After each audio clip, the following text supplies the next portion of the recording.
Hello বন্ধুরা, welcome to 10 minute school. এখন আমরা এই ছবি দেখে কথা বলবো, ঠিক আছে বন্ধুরা? চলো তাহলে শুরু করা যাক। আমরা আমাদের এই মেইন বইয়ে এই ধরনের কতগুলো ছবি দেখতে পাবো। ছবি দেখে তিনটি বাক্য রচনা করি।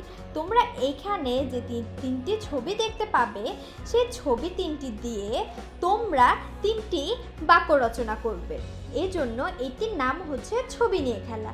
যেমন এই ছবিতে আমরা কি দেখতে পাচ্ছি, একটি লোক মাথায় কাঁঠাল এবং হাতে একটি ইলিশ মাছ নিয়ে এগিয়ে যাচ্ছে, তাই না বন্ধুরা?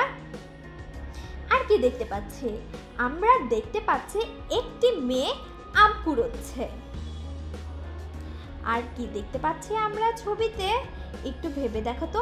আমরা দেখতে পাচ্ছি নদীতে পদ্ম ফুল ফুটে রয়েছে।